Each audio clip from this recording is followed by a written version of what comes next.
والصلاة والسلام على سید الانبیاء والمرسلین اما بعد فاعوذ باللہ من الشیطان الرجیم بسم اللہ الرحمن الرحیم ثانی اثنین اذ ہما فی الغار اذ یقول لصاحبہ لا تحزن ان اللہ معنا صدق اللہ مولانا العظیم. بلند آواز سے پڑھیے الصلاۃ والسلام علیک یا سیدی یا رسول اللہ وعلی آلک واصحابک یا سیدی یا حبیب اللہ.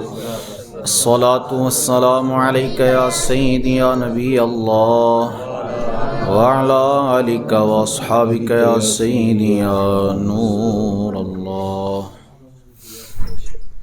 نبی اکرم صلی اللہ تعالی علیہ وسلم کی ذات بابرکات پر درود پاک پڑھنے کی بے شمار فضیلتیں اور برکتیں ہیں. سبحان اللہ.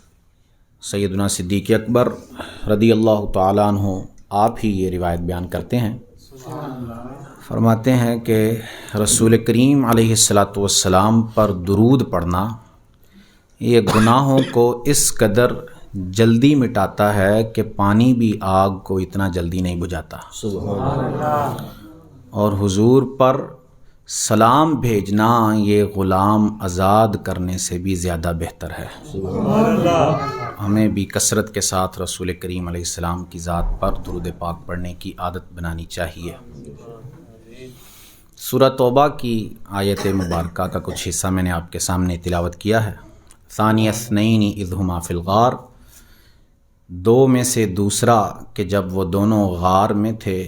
اذ یقول لصاحبہ لا تحزن، جب اس نے اپنے صاحب سے کہا غم نہ کھا، ان اللہ معنا، بے شک اللہ ہمارے ساتھ ہے. بے شک. اس آیت مبارکہ کے اندر ایک تو نبی اکرم صلی اللہ تعالیٰ علیہ وسلم کے توکل کی وضاحت کی گئی کہ کس قدر آپ اللہ کی ذات پر توکل کرتے ہیں اور بھروسہ ہے اپنے رب کی ذات پر کہ کافر سر پہ کھڑے ہیں. اور سیدنا صدیق اکبر اس پریشانی میں ہیں کہ یہ غار کے دروازے پہ آ پہنچے ہیں اور جو ہی قدموں کی طرف اپنے دیکھیں گے تو ہم نظر آ جائیں گے. یہ پریشانی لاحق ہے، لیکن حضور کا بھروسہ اپنے رب کی ذات پر ہے کہ جس رب نے مجھے نبی بنایا ہے وہ مجھے کبھی تنہا نہیں چھوڑے گا. آپ کے بھروسے اور توکل کو یہاں بیان کیا. آپ نے صدیق اکبر کی پریشانی کو دور کیا اور ارشاد فرمایا لا تحزن، غم نہ کرو، پریشان نہ ہو، ان اللہ معنا، اللہ ہمارے ساتھ ہے، وہ ہمیں اس تکلیف سے، اس پریشانی سے نکالے گا. ایک تو یہ چیز اس آیت کے اندر بیان کی گئی. دوسرا جو شان سیدنا صدیق اکبر رضی اللہ تعالیٰ عنہ کی اس آیت میں بیان کی گئی ہیں وہ کسی دوسرے صحابی کو حاصل نہیں ہے. جو شان اس آیت کے اندر اللہ عز و جل نے خود سیدنا صدیق اکبر کی بیان کی ہیں.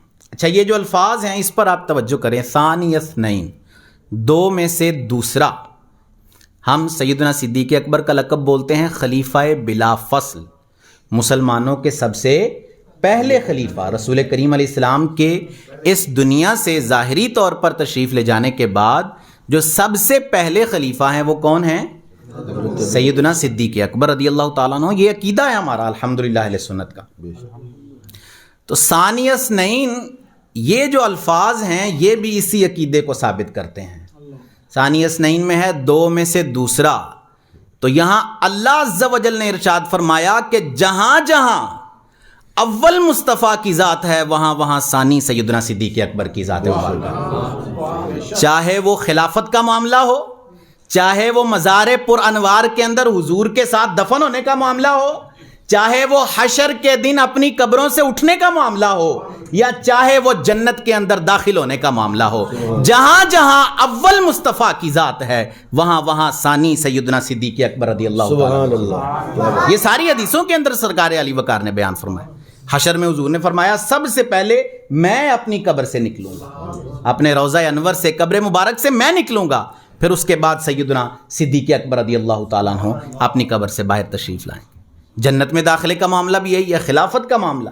تو جہاں اول مصطفیٰ کی ذات ہے، اسی لیے ہم یہ نعرہ لگاتے ہیں خلیفہ بلا فصل کا کہ آپ رسول کریم علیہ الصلوۃ والسلام کے سب سے پہلے خلیفہ ہیں اور خلیفہ بلا فصل ہیں. اچھا، یہ خلیفہ بلا فصل ہونا اور آپ کا افضل اور اول ہونا یہ اس قدر ثابت شدہ عقیدہ ہے کہ جو لوگ آپ کو اول نہیں بھی نہ مانتے ان کے منہ سے بھی اللہ نے اول کہلانے کا ایک جو ہے وہ طریقہ نکال رکھا ہے.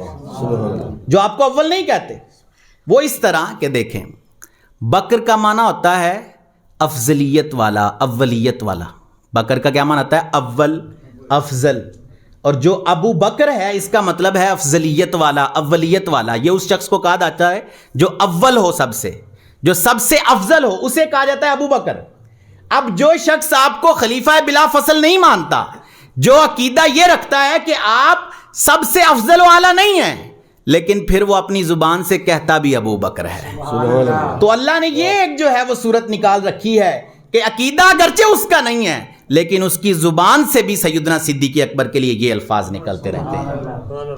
ایسی شان اللہ عز و جل نے سیدنا صدیق اکبر رضی اللہ تعالیٰ عنہ کو عطا فرمائی ہے. صدیق اکبر رضی اللہ غار کا اور ہجرت کا معاملہ بڑا مشہور ہے, اسی پر میں ایک اور بات عرض کرتا ہوں. صدیق اکبر رضی اللہ تعالیٰ عنہ جب غار پہ پہنچے حضور کے ساتھ تو عرض کی کہ میں پہلے داخل ہوتا ہوں اور جا کر غار کی صفائی وغیرہ کرتا ہوں, اس کے بعد آپ تشریف لائیے گا تاکہ کوئی تکلیف پہنچانے والی اگر شے ہو تو وہ مجھے ضرر پہنچائے, آپ کو کوئی تکلیف نہ پہنچا سکے. صدیق اکبر رضی اللہ تعالیٰ عنہ داخل ہوئے غار میں, صفائی کی, جو سوراخ تھے غار کے ان کو اپنے کپڑوں کے ساتھ بند کر دیا, جو غار بچ گئے وہاں اپنی ایڑیاں رکھ دی. اب حضور سے عرض کی کہ آپ جو ہے وہ اب تشریف لے آئیں. حضور تشریف لائے, گود میں سر رکھا اور آرام فرمانے لگے. اس سوراخ میں سے جہاں آپ کی ایڑیاں تھی وہاں سے ایک سانپ نے ڈس لیا صدیق اکبر رضی اللہ تعالیٰ عنہ. اب آپ نے حرکت نہیں کی کہ کہیں حضور کے آرام میں خلل نہ آ جائے, لیکن تکلیف کی وجہ سے آنسو جب گرے, سیدنا صدیق اکبر کی آنکھوں سے آنسو نکلے اور سرکار کے چہرہ انور پر پڑے, تو سرکار نے پوچھا کہ کیا ہو گیا, کیوں رو رہے ہو؟ تو عرض کی کہ اس سانپ نے جو ہے وہ مجھے ڈس لیا ہے. سرکار نے وہاں لعاب دہن لگایا اور لعاب دہن کی برکت سے اللہ عز و جل نے آپ کو شفائے کاملہ عاجلہ عطا فرمائی. اچھا, اب جو نقطہ, جو بات یہ یہاں میں عرض کرنا چاہ رہا ہوں وہ یہ ہے کہ سانپ جو تھا وہ کسی اور سوراخ سے بھی آ سکتا تھا. جہاں کپڑے لگائے گئے تھے وہاں سے بھی تو آ سکتا تھا نا, وہاں سے تو آسانی تھی آنے کے لیے, پریشانی نہیں تھی. لیکن جس سوراخ پر ایڑی تھی صدیق اکبر رضی اللہ تعالیٰ عنہ کی, قدم تھے صدیق اکبر رضی اللہ تعالیٰ عنہ کے, وہاں سے کیوں آیا وہ سانپ؟ اس سانپ نے قیامت تک کے لیے آنے والے جو لوگ تھے ان سب کو بتا دیا کہ حضور کی بارگاہ میں اگر پہنچنا ہے تو صدیق اکبر کے قدموں سے ہو کر جانا پڑے گا. سرکار کی ذات سے کچھ حاصل کرنا ہے, حضور کی بارگاہ سے کوئی فائدہ حاصل کرنا ہے, کوئی عطا لینی ہے تو صدیق اکبر کے قدموں سے جانا پڑے گا. ایسا نہ ہو کہ صدیق کو چھوڑ دو.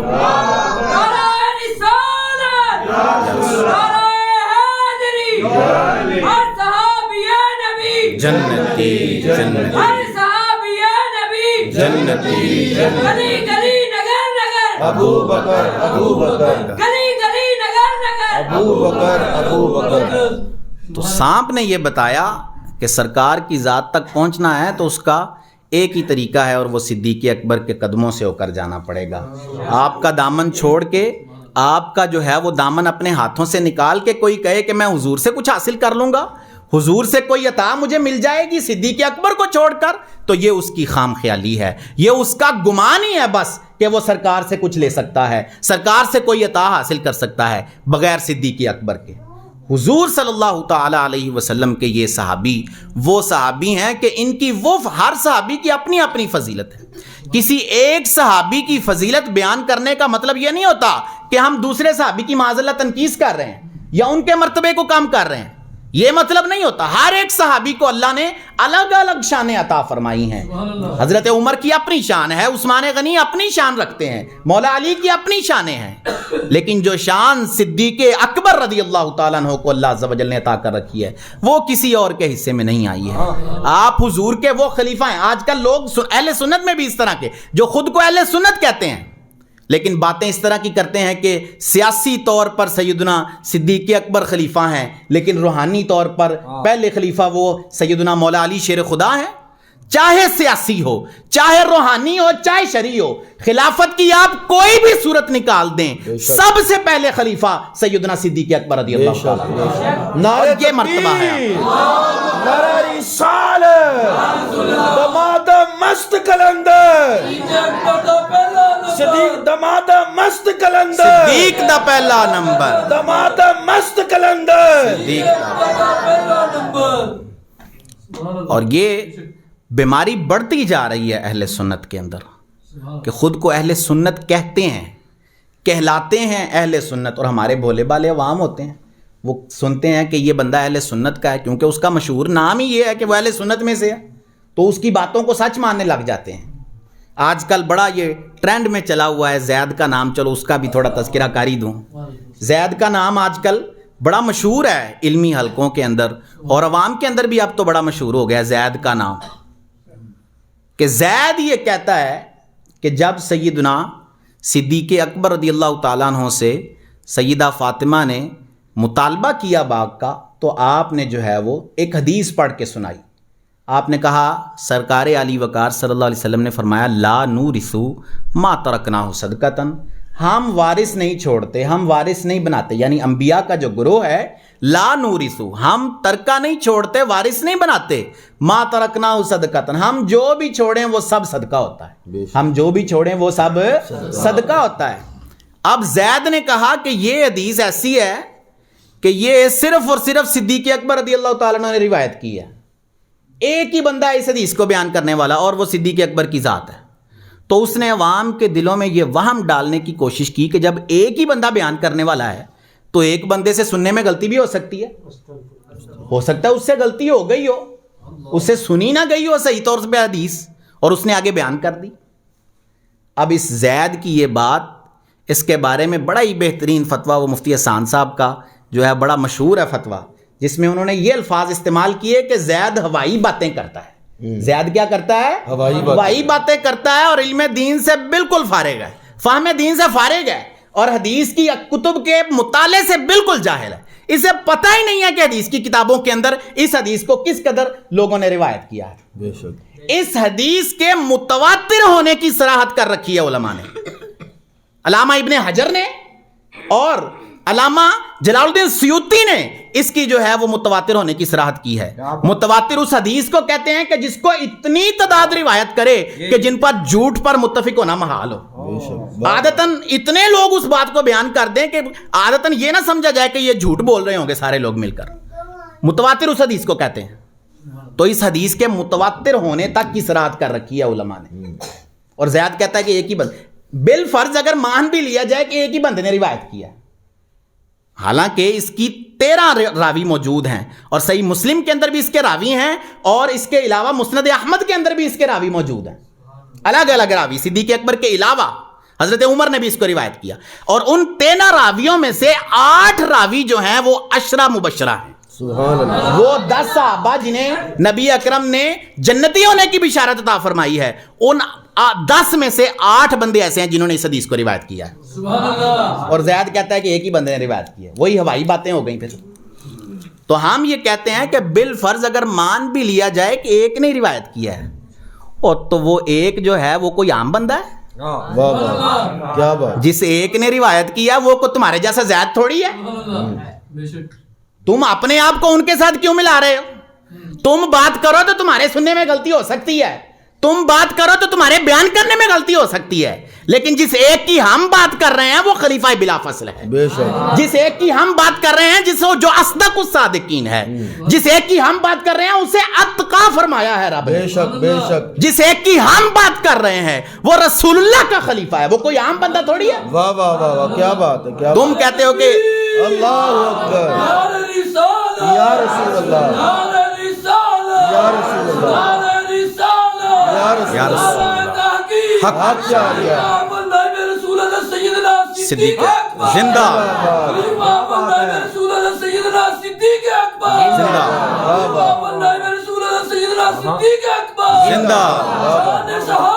زندہ